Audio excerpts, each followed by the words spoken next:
नमस्कार प्रिय दर्शकों, सारे पाठकों, परम प्रिय छात्र छात्राओं। हिंदी व्याकरण के प्रकरणों पर हम जो अभ्यास कर रहे थे उसमें आज हम विभिन्न प्रकार के आयामों पर विचार विमर्श करने के बाद में, उनका अभ्यास करने के बाद में कुछ ऐसे शेष बचे हुए प्रकरणों पर विचार करेंगे जिसके आधार पर हमारा मूल उद्देश्य पूरा होगा। अर्थात हम सर्वप्रथम व्याकरण की ये परिभाषा लेकर चले थे कि जिस विद्या से हमें शुद्ध शुद्ध पढ़ना, शुद्ध शुद्ध बोलना और शुद्ध शुद्ध लिखना है, वो विद्या व्याकरण होती है। अतः आज हम व्याकरण के अंतिम बिंदु पर विचार करेंगे जिसमें शुद्ध रूप यानी वाक्य का लेखन का शुद्ध रूप कैसे हो, उसका शुद्धतम रूप से हम प्रयोग करें, काम में लें, तो हमारी भाषा परिष्कृत और शुद्ध भाषा मानी जाए और हम पढ़े लिखे की अच्छे श्रेणी में गिनती में आए कि व्यक्ति पढ़ा लिखा है, सभ्य है और अच्छी भाषा का प्रयोग कर रहा है। इसलिए ये आवश्यक है कि आज हम इन बिंदुओं पर अभ्यास करें और इनका बराबर सतत ज्ञान दें। देखिए, वाक्य में शुद्धिकरण के लिए जरूरी है कि उसके कुछ आवश्यक तत्व जो हैं, उसके आवश्यक जो अंग हैं, उनके ऊपर यदि हम विचार करते हुए कुछ अध्ययन करें और सीखें तो हमारे अशुद्धियाँ जो हैं दूर हो जाएंगी और हम शुद्धतम भाषा का प्रयोग करेंगे। इसके लिए पहला बिंदु है वाक्य के आवश्यक तत्वों में यानी सार्थकता। वाक्य में अनावश्यक या ऐसे शब्दों का प्रयोग ना किया जाए जो उपयुक्त नहीं हैं, ठीक नहीं हैं या निरर्थक हैं। अतः सार्थक शब्दों का प्रयोग ही वाक्य में करें। जैसे मैं आपको कहूँ कि मैं आपका स्वागत करता हूँ, अब इसमें शुद्धतम वाक्य हो गया क्योंकि सार्थक शब्दों का प्रयोग करते हुए मैंने मेरी भाषा का प्रयोग किया है। दूसरा, इसमें शुद्धतम वाक्य को बोलने के लिए है पदक्रम, यानी क्रम से पदों को या शब्दों को रखा जाए।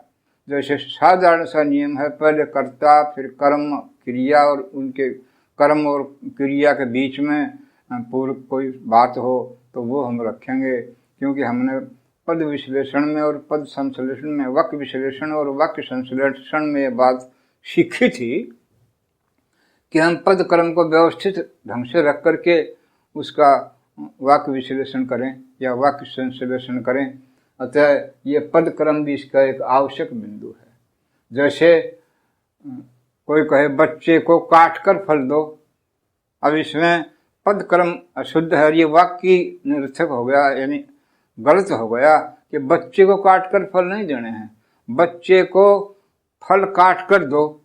इस तरह से क्रमबद्ध बात हुई तो बात समझ में आई।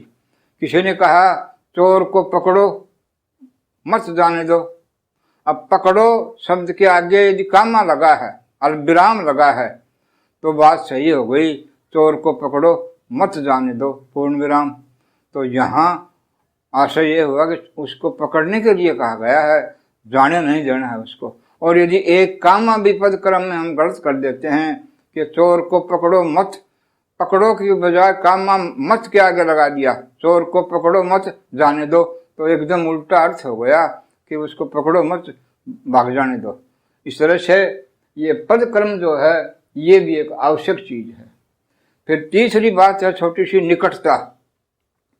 वाक्य में प्रयुक्त शब्दों को निकटतम रूप से आवश्यक दूरी रखते हुए, आवश्यक विराम रखते हुए हम उसका प्रयोग करें। जैसे हम बोलें उसने और फिर ठहर गए कई बार, मेरा गाना सुना। अब ये इसका जो शब्द हमने काम में लिए वो निकटतम नहीं थे, इसलिए वाक्य अशुद्ध माना गया। उसने मेरा गाना सुना, बस इतनी सार्थकता के साथ जिसको बोल दीजिए। फिर है चौथी बात है इसमें वाक्य की शुद्धता में पूर्णता, यानी वाक्य के शब्द पूरे हों। जैसे कमल पीता है, अब कोई वाक्य पूरा नहीं हुआ, क्या पीता है क्या नहीं, तो इसको शब्द पूरे हों। जैसे कमल दूध पीता है, या कमल जल पीता है, या कमल जूस पीता है, तो ये बीच का जो कर्म शब्द है ये पूर्ति कर रहा है और वाक्य को शुद्ध कर रहा है। इसलिए इसमें वाक्य की पूर्णता होनी चाहिए। और अब हम इस पर प्रत्येक बिंदु पर थोड़ा थोड़ा विचार करते हुए इसको और आगे बढ़ेंगे। अब हम पहली चीज मैंने आपको बताई है पद कर्म, यानी पद कर्म में वाक्य की शुद्धि के लिए सबसे पहले चीज है जो सामान्य सी बात है, बार बार आपके सामने प्रस्तुत करता हूँ कि वाक्य में पहले कर्ता हो, फिर कर्म हो और अंत में उसकी क्रिया हो। यदि इसका कोई और पूरक चीज है तो कर्म और क्रिया के बीच में रखते हुए वाक्य को सार्थक रूप दीजिए और उसका सही कर्म बनाइए। जैसे कर्ता कर्म क्रिया पूरक आदि यदि यथाक्रम में रखें, जैसे कोई कहे भूखा भिखारी स्वादिष्ट खाना जल्दी जल्दी खा गया, ठीक है, उपयुक्त वाक्य है। लेकिन इसको कोई यूं कहे भिखारी स्वादिष्ट खाना जल्दी जल्दी, या इस तरह से इन शब्दों को इधर उधर करके यदि कोई बोले तो वो वाक्य अशुद्ध हो जाएगा। और इसको विश्लेषण के दृष्टिकोण से भी हम इस वाक्य का विश्लेषण जो हमने पूर्व अध्ययन में सीखा था वो इस वाक्य का यदि करें तो चूंकि इसका पदक्रम सही है इसलिए हम कहेंगे भूखा। यानी हमने ये अभ्यास किया था कि वाक्य का जो उसका विश्लेषण किया जाए तो उसमें उद्देश्य और विधेय सबसे पहले उसका बताएं। सबसे पहले उसको ये बताएं कि समग्र वाक्य, जैसे अध्ययन में हमने किया था, समग्र वाक्य सरल वाक्य है या मिश्रित वाक्य, इस तरह से बता करके फिर उसका करेंगे कर्ता। उद्देश्य में होगा कर्ता और कर्ता का विस्तारक, तो इसमें कर्ता है भूखा और उसकी विशेषता, उसकी कर्ता है भिखारी, उसकी विशेषता है भूखा। इसलिए कर्ता के नीचे आप लिखें भिखारी और कर्ता का विस्तारक भूखा। फिर आप आए कर्म पर, तो खाना विधेय में लिखें खाना कर्म और कर्म का विस्तारक स्वादिष्ट। फिर पूरक और पूरक का विस्तारक, इसमें पूरक कोई है नहीं इसलिए पूरक के विदेश लगा दीजिए, पूरक का विस्तारक के विदेश लगा दीजिए। और खा गया क्रिया है तो क्रिया के नीचे लिखिए खा गया और क्रिया का विस्तारक लिखिए जल्दी जल्दी। यानी ये क्रिया विशेषण है, रीतिवाचक क्रिया विशेषण है, इसलिए जल्दी जल्दी को आप क्रिया के विस्तारक में रख दीजिए और इसका वाक्य विश्लेषण एकदम सही हो गया। यदि वाक्य पूर्ण है और अपने आप में शुद्धतम है तो उसका हर क्षेत्र में उपयोग सही होगा, संश्लेषण भी सही होगा। वाक्य सही है तो उसका विश्लेषण भी सही होगा। और ये आगे बढ़ेंगे। दूसरी बात है इसमें पद कर्म के बाद में क्रिया विशेषण। क्रिया विशेषण क्रिया से पहले तथा विशेषण विशेष से पहले ही रखिए। जैसे काला घोड़ा तेज दौड़ता है, अब इसको कोई ये कहे कि तेज घोड़ा काला दौड़ता है तो ये गलत हो गया, क्योंकि घोड़ा जो है ये विशेष है, इसका विशेषण हुआ काला, और तेज है ये क्रिया विशेषण है, इसलिए ये दौड़ता है क्रिया के पीछे लगेगी और वाक्य शुद्धतम हो गया, काला घोड़ा तेज दौड़ता है। पूर्वकालिक क्रिया मुख्य क्रिया के पहले आती है। जैसे वह खाना खाकर सो गया, वह दूध पीकर सो गया आदि आदि, उसको आगे पीछे रखने से वाक्य अशुद्ध हो जाता है। और उसके बाद में है संबोधन और विस्मयादि बोधक प्राय ये वाक्य के आरंभ में रखे जाते हैं। जैसे वाह कितना सुंदर दृश्य है, अरे ये क्या हो गया, हे भगवान आपकी मर्जी, ये क्या होता जा रहा, इत्यादि इत्यादि। ये संबोधन या निषेध, ये विस्मयादि बोधक शब्द जो हैं वो वाक्य के शुरू में रखिए ताकि आपका वाक्य शुद्ध तो माना जाए। और उसके आगे निषेध, नकारात्मक, नेगेटिव, नकारात्मक वाक्यों में न या नहीं का प्रयोग क्रिया के पहले होता है। जैसे वह बाजार नहीं जाएगा, अब जाएगा ठीक क्रिया के ठीक पहले नहीं का प्रयोग करिए। यदि इस वाक्य को यूं बोला जाए वह नहीं बाजार जाएगा तो ये नेगेटिव प्रयोग जो है गलत हुआ। इसलिए क्रिया से पहले नकारात्मक शब्द का प्रयोग करना चाहिए वाक्य को शुद्धतम रखने के लिए। और इसके बाद में पदवी व व्यवसाय सूचक शब्द, किसी का धंधा है, उस धंधे के पीछे यदि उसको धंधे के नाम के पीछे रखना चाहते हैं या उसका कोई सम्मानित शब्द है तो उसके पीछे रखिए, नाम के पीछे।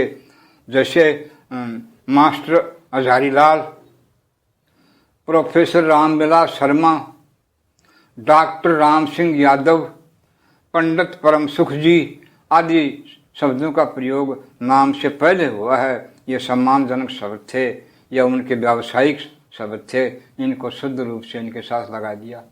और फिर मिश्र या संयुक्त वाक्यों में वाक्य का शुद्ध रूप तभी बने रहेगा जब मिश्र या संयुक्त वाक्यों में योजक का प्रयोग दो वाक्यों के बीच में होता है।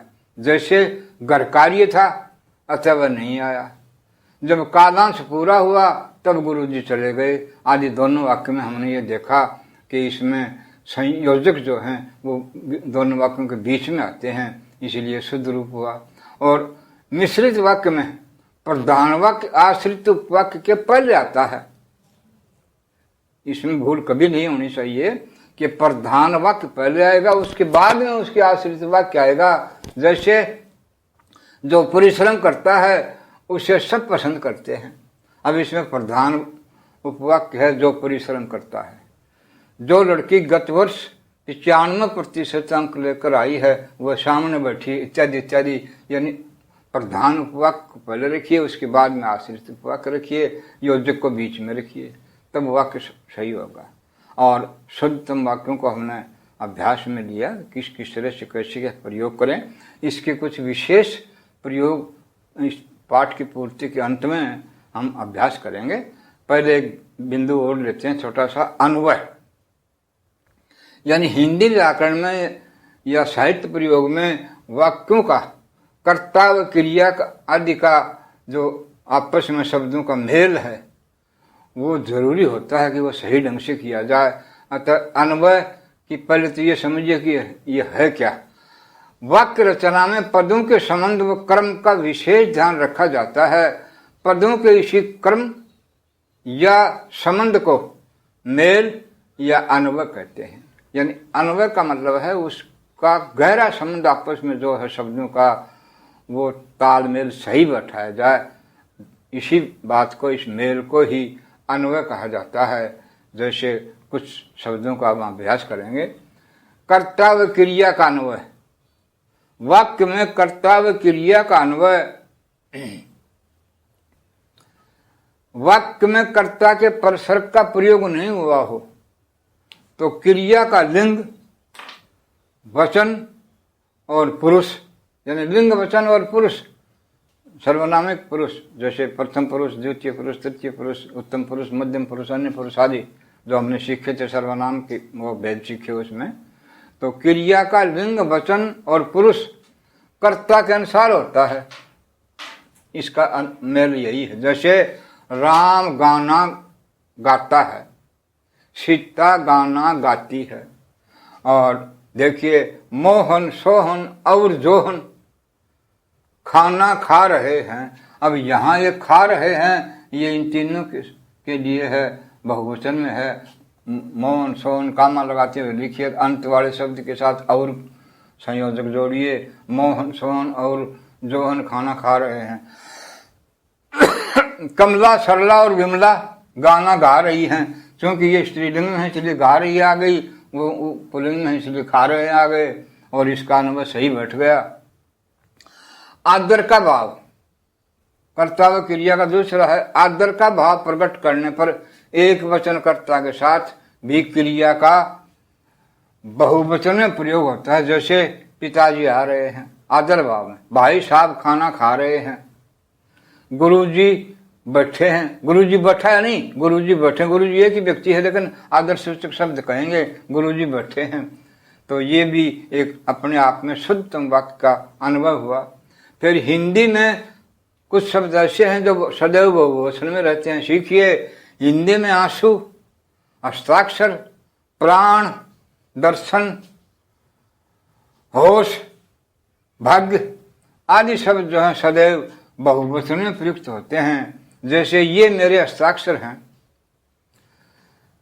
तुम मुझे प्राणों से प्रिय लगते हो, अहोभाग्य आपके दर्शन हुए।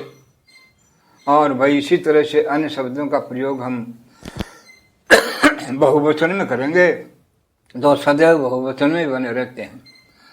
फिर दूसरा कर्ता व क्रिया का अनुभव के साथ दूसरा अनुभव सीखेंगे अब कर्म व क्रिया का अनुभव। वाक्य में कर्ता विभक्ति सहित और कर्म विभक्ति रहित हो। नियम सीखिए, वाक्य में कर्ता यदि विभक्ति सहित हो और कर्म विभक्ति के रहित हो तो क्रिया का लिंग वचन व पुरुष कर्म के अनुसार होंगे। जैसे राधा ने गाना गाया, कृष्ण ने पुस्तक पढ़ी। अब यहाँ राधा तो स्त्रीलिंग है लेकिन इसके अनुसार ये क्रिया लगी गाया।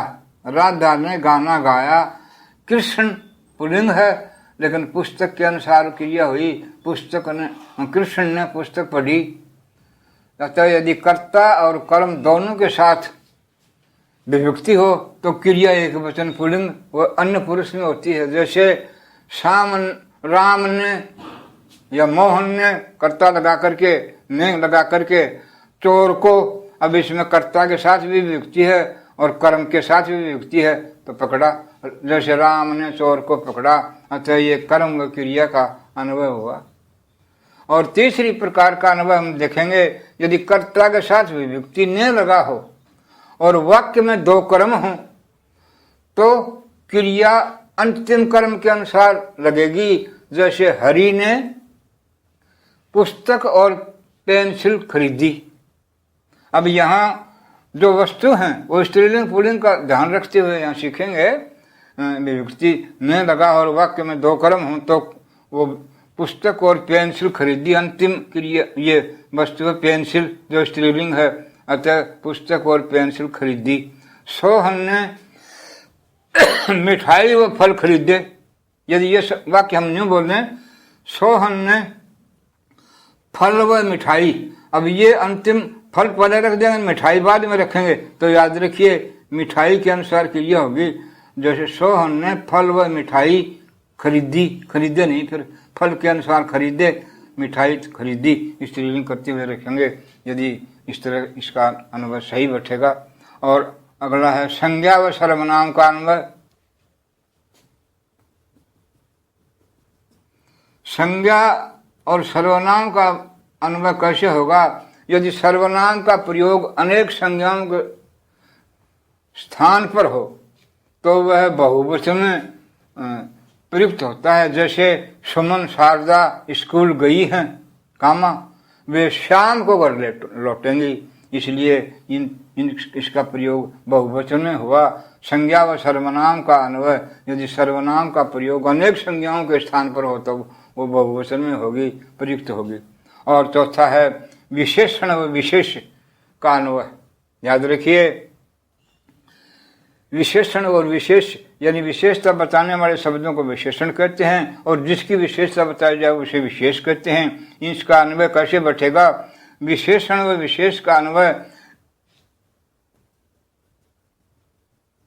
यदि वाक्य में एक से अधिक विशेष्य हों तो विशेषण अपने निकट वाले निकट विशेष के अनुसार होगा।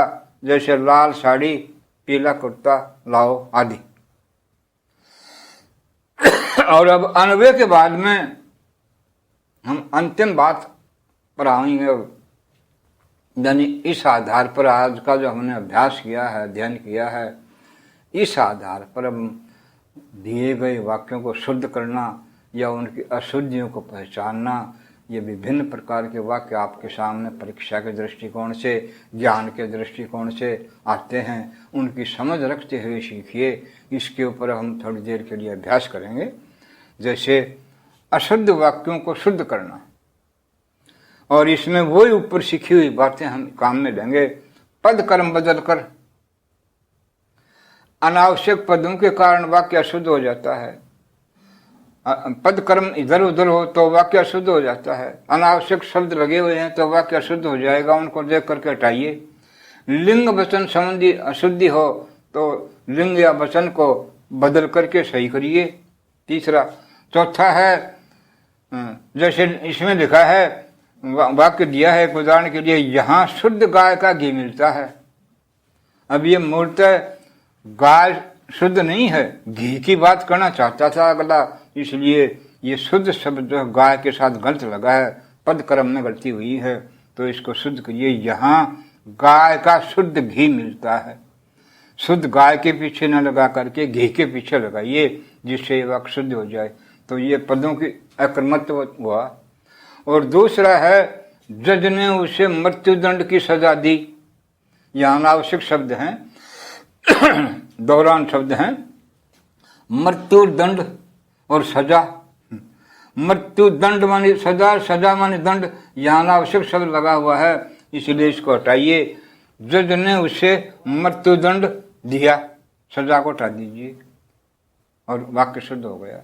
ये की भी हट जाएगा, सजा भी हट जाएगा, दी की जगह दिया हो जाएगा। जज ने उसे मृत्युदंड दिया। और फिर इससे आगे वाक्य है, महादेवी प्रसिद्ध कवि थी। कवि पुल्लिंग शब्द है और स्त्री के लिए आएगा कवियत्री। शुद्ध लिखना सीखिए। कवियत्री शब्द अपने आप में आप शुद्ध लिखिए। बार बार आपका इसमें कई तो कवि यत्री करते हैं, कब यत्री, क व और छोटी और त्री बड़ी, इस तरह से इसको शुद्ध करिए।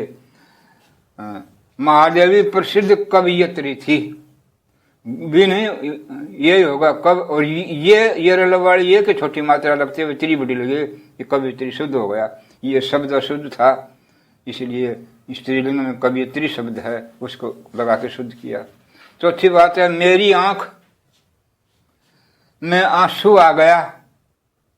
आंसू जैसे के ऊपर हमने सीखा है, आंसू अपने आप में बहुवचन में प्रयुक्त होता है, इसलिए मेरी आंखों में आंसू आ गया, या उसकी दशा देखकर मेरी आंखों में आंसू आ गए। आंसू आ गया नहीं, आंसू आ गए बहुवचन में करेंगे। मेरे को अभी जाना है, यहाँ ये कर्ता में अशुद्धि है, मेरे को नहीं, यहाँ शब्द होना चाहिए मुझको। मुझको अभी जाना है। और पांचवा वाक्य है, तुमको क्या लेना है। अब तुम की जगह होना चाहिए आपको क्या लेना है, या आप छोटे रूप में बोलना चाहते हैं तो तुम्हें कहिए, तुम्हें क्या लेना है या आपको क्या लेना है, शुद्ध कीजिए। और प्रश्नवाचक चिन्ह लगाइए। वह अपनी माँ की आंख का चांद है। ये मुहावरे की गलती है। मुहावरेदार शब्दों में सदैव मुहावरे का प्रयोग उचित ढंग से करना चाहिए।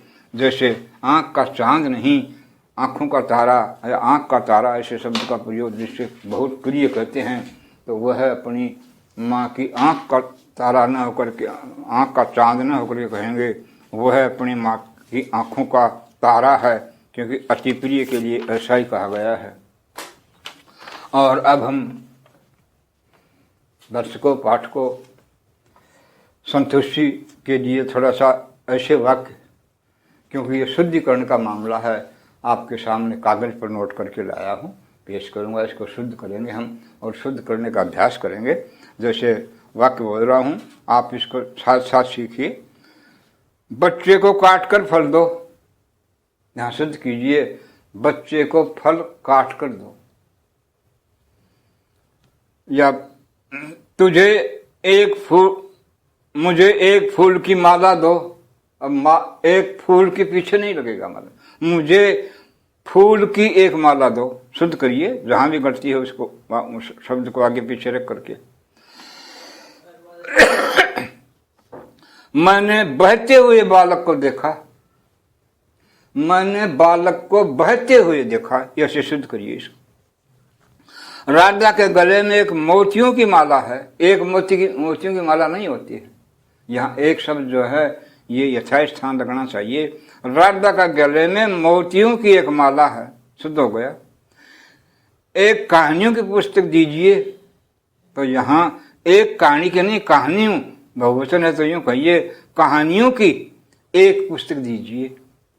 और यहाँ मुफ्त बीमारियों की दवा मिलती है, तो यहाँ इसको शुद्ध करेंगे। मुफ्त बीमारियों की नहीं, यहाँ बीमारियों की दवा मुफ्त मिलती है, ऐसे इसको शुद्ध कर देंगे। और अनावश्यक शब्दों को हटाते हुए प्रयोग करेंगे। मेरे पास केवल मात्र 20 रुपये हैं। अब केवल और मात्र दोनों एक ही शब्द हुए, लेकिन बोलने वाले ने, वक्ता ने इसको अशुद्ध कर दिया। दोनों शब्द जबरदस्ती लगा करके आप इसको शुद्ध कीजिए। मेरे पास केवल 20 रुपये हैं, या यूं कहिए मेरे पास मात्र 20 रुपये हैं। अशुद्धि दो तरह से शुद्ध की जा सकती है, कोई चीज को हटा करके। कृपया यहाँ बैठने की कृपा करें। अब कृपया शब्द है तो कृपया शब्द कृपा को हटा दें, कृपया यहाँ बैठिए। और इसके बाद में है जल्दी वापस लौट कर आना। अब वापस और लौट कर दोनों एक से शब्द हुए, इसीलिए जल्दी वापस आना यूं कहिए, चाहे यूं कहिए जल्दी लौट कर आना, दोनों शब्द हैं। क्या यह संभव हो सकता है? अब संभव और हो सकता है, तो इसको एक को हटाइए। क्या ये हो सकता है यूं कहिए, चाहे यूं कहिए क्या ये संभव है, तो शुद्ध हो गया। मैं प्रातः काल के समय घूमने जाता हूँ। प्रातः काल और समय दोनों दोहरा शब्द हुए, अतः अनावश्यक शब्द का प्रयोग हुआ। इसको शुद्ध करने के लिए कहिए मैं प्रातः काल घूमने जाता हूँ। और तुम्हारे कपड़े बहुत सुंदरतम हैं, तुम्हारे कपड़े बहुत सुंदर हैं, सिर्फ इससे ही शुद्ध हो गया वाक्य। इन बातों के को फिर दोहराने से क्या लाभ? अब फिर दोहराने, तो इसको शुद्ध कर दीजिए। इन बातों को दोहराने से क्या लाभ, फिर को हटा दीजिए। और अब आगे कुछ लिंग संबंधी अशुद्धियाँ शुद्ध करने की कोशिश करेंगे। मेरे साथ साथ आप इन वाक्यों को सीखिए, समझिए। लिंग संबंधी अशुद्धियाँ हैं। यह नाटक बहुत अच्छी है। अब नाटक का प्रयोग अच्छी स्त्रीलिंग में किया है, गलत है। ये नाटक बहुत अच्छा है। वह महिला विद्वान है। अब पुरुष के लिए विद्वान शब्द आता है, महिला के लिए विदुषी शब्द आता है, तो यहाँ शब्द को बदलिए। लिंग की अशुद्धि है, वह महिला विदुषी है, शुद्ध हो गया। शाम के 5 बजा है, इसको लिंग अशुद्धि है। शाम के 5 बजे हैं, समय को बताने के लिए। उसके कोई संतान न था, संतान के लिए न था नहीं, न थी, उसके कोई संतान नहीं थी। और 5वां है ये चाय बहुत मीठा है। अब लिंग संबंधी अशुद्धि है, चाय के लिए मीठी लगाइए, ये चाय बहुत मीठी है। और 6ठा है मुझे हिंदी आता है, अर्थात भाषा हमेशा स्त्रीलिंग में बोलिए, मुझे हिंदी आती है, मुझे अंग्रेजी आती है, मुझे उर्दू आती है, आदि आदि।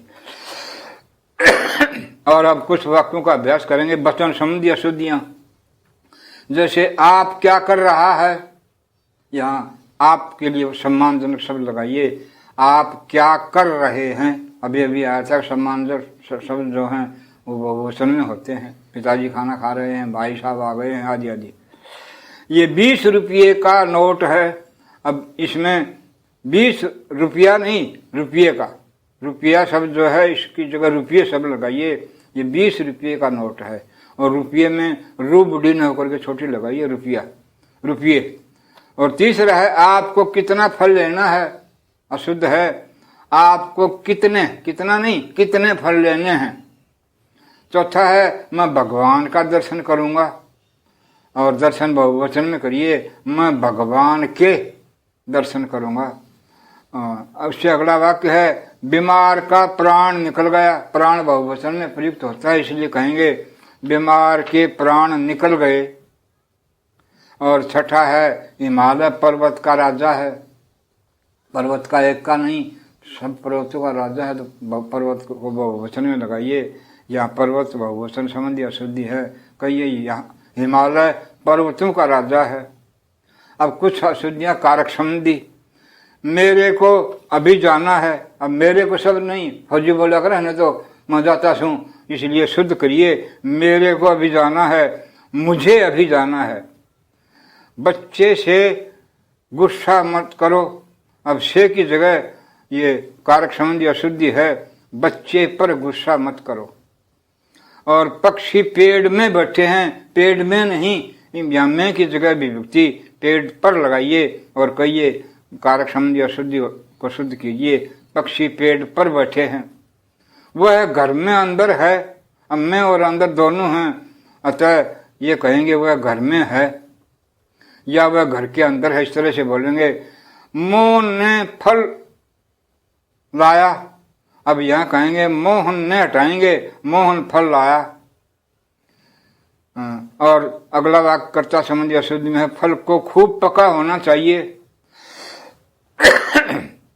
अब खूब की जगह कहिए फल को पका होना चाहिए, इसी से काम चल गया। और सातवां है, तुम सब छत में खेलो। अब छत में नहीं, छत पर खेलो, अतः कर्ता की विभक्ति शुद्ध करिए, तुम छत पर खेलो या तुम सब छत पर खेलो। और अब सर्वनाम संबंधी अशुद्धियों को दूर करेंगे। जैसे मैंने काम करना है, इसलिए मैंने की जगह कहिए मुझे काम करना है। तुमको क्या देना है, अब तुमको की जगह सम्मानजनक शब्द लगाइए, आपको क्या देना है, और आगे प्रश्नवाचक चिन्ह लगाइए। मेरे को 10 रुपये की जरूरत है, अब मेरे को सर्वनाम संबंधी अशुद्धि है, यहाँ करिए मुझे 10 रुपये की जरूरत है। सर्वनामिक शब्दों को शुद्ध करिए। अपने को आपका काम ठीक लगा, अब अपने को कहकर की जगह क्या, या तो ये कहिए मुझे आपका काम ठीक लगा। और इसके आगे का वाक्य है सर्वनामिक, भैया ने मुझको कहा, भैया ने मुझको नहीं मुझे कहा। सर्वनामिक अशुद्धि को दूर कीजिए। वह लोग इधर जाएंगे या आएंगे, वो इसलिए यहाँ कहिए वे लोग, वह लोग नहीं, वे लोग इधर आएंगे या वे इधर आएंगे, लोग को बैठा दीजिए सही। और तेरे को कहाँ जाना है, तेरे को की जगह सर्वनामिक अशुद्धि दूर कीजिए, तुझे कहाँ जाना है या आपको कहाँ जाना है, यूं कहिए। मेरे को ये नहीं खाना, अब मेरे को नहीं कहिए मुझे ये नहीं खाना, ये सर्वनामिक अशुद्धि है। तेरे को क्या लेना है, तुझे क्या लेना है, शुद्ध हो गया। और अब क्रिया संबंधी कुछ अशुद्धियों वाक्यों को और दूर करेंगे। भाषण सुनते सुनते कान पक गया, मुहावरेदार भाषा है क्रिया संबंधी, इसलिए शुद्ध करेंगे। भाषण सुनते सुनते, सुनते सुनते के बीच में संयोजक डेश लगाइए, क्योंकि दो शब्द जब एक ही तरह के आते हैं, पुनरुक्ति होती है, तो उनके बीच में डेश लगता है। जैसे द्वार द्वार, द्वारे द्वारे और बार बार आदि शब्दों में डेश लगता है, तो सुनते सुनते शब्द के बीच में डेश लगाइए शुद्ध करने के लिए। और कहिए भाषण सुनते सुनते कान पक गए, पक गया नहीं, कान पक गए। और आप फल खा के देखो, खा के देखो नहीं, आप फलों को खाकर देखो। बच्चा खाना व दूध पीकर सो गया, अब पूर्वकालिक क्रिया है इसमें, बच्चा खाना खाकर वह दूध पीकर सो गया। खाना खाकर दोनों पूर्वकालिक क्रिया लगाएंगे और दूध पीकर सो गया, शुद्ध हो गया। राम ने शीला की प्रतीक्षा देखी, अब प्रतीक्षा की, देखी नहीं, राम ने शीला की प्रतीक्षा की। और अगला वाक्य है माँ ने पुत्र को आशीर्वाद प्रदान किया, अब आशीर्वाद के साथ प्रदान शब्द नहीं, आशीर्वाद दिया यूं कह सकते हैं, किया नहीं। माँ ने पुत्र को आशीर्वाद दिया, शुद्ध हो गया क्रिया संबंधी। और भाई मैंने अपनी नौकरी त्याग दी, त्याग दी नहीं छोड़ दी, मैंने अपनी नौकरी छोड़ दी। और सातवां राम ने मुझे गाली निकाली, गाली निकाली नहीं गाली दी, राम ने मुझे गाली दी, निकाली की जगह दी करके शुद्ध कर दिया। और अब कुछ मुहावरे संबंधी अशुद्धियों का और अभ्यास करेंगे। रमेश की तो अक्ल मर गई है, यहाँ शुद्ध करेंगे अक्ल मारी गई है, रमेश की तो अक्ल मारी गई है आदि। और बंद कमरे में उसका दम फूलने लगा, अब फूलना नहीं है, दम के लिए घुटना शब्द आता है, तो शुद्ध करिए। बंद कमरे में उसका दम घुटने लगा, उसकी मेहनत पर पानी गिर गया, उसकी मेहनत पर पानी गिर गया ना, पानी फिर गया। और तेरी शरारत से मेरी सांस में दम आ गया। अब सांस में दम नहीं, नाक में दम मुहावरा है, तो मुहावरे को याद करते हुए शुद्ध कीजिए कि तेरी शरारत से मेरी नाक में दम आ गया। राम तो अपनी अक्ल का शत्रु है। अब अक्ल का शत्रु नहीं, अक्ल का दुश्मन मुहावरा है, तो कहिए राम तो अक्ल का दुश्मन है। और अगला है मुहावरेदार अशुद्धि में, गीता के मुंह से फूल गिरते हैं। अब यहाँ फूल गिरते नहीं है, मुहावरा है फूल झड़ते हैं। झरना शब्द कहिए और मुंह की जगह मुख लगाइए। गीता के मुंह से फूल गिरते हैं, शुद्ध कीजिए। गीता के मुख से फूल झड़ते हैं। और अंतिम वाक्य बोल रहा हूँ, चोरी करते पकड़े जाने पर उसकी नाक झुक गई।